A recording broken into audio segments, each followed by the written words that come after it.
The boss of the Commonwealth Bank is calling for a major cut to migration levels to help home affordability. Political reporter Ruben Spargo is at the desk. What was Matt Comyn's message?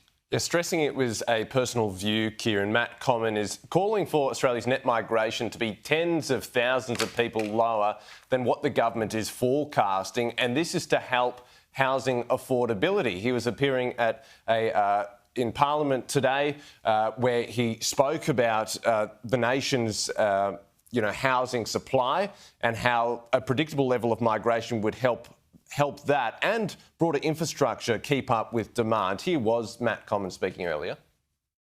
Targets are important. It's a personal view. I think where there is a predictable level of migration, perhaps that number is something in the order of 180,000 per annum, gives both the Commonwealth and states the ability to plan for critical infrastructure, including housing. I think having a target is important. I mean, the difficulty, if I could say, at the Commonwealth is to have the target. You don't necessarily have all the levers, so you need a lot of coordination between the federal and the state level.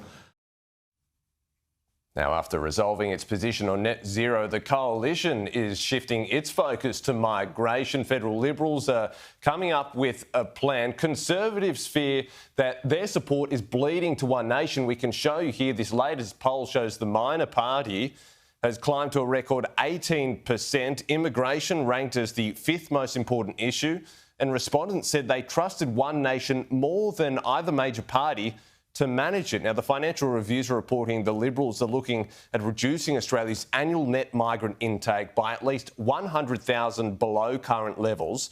Net migration being the difference between people arriving and departing. The coalition says its approach will be based on identifying Australia's needs across industries, skills and regions, not selecting groups at random. It's also assessing how many new homes will be built in coming years and whether state and territory health and education systems can support additional population growth. Here was the Shadow Home Affairs Minister speaking earlier.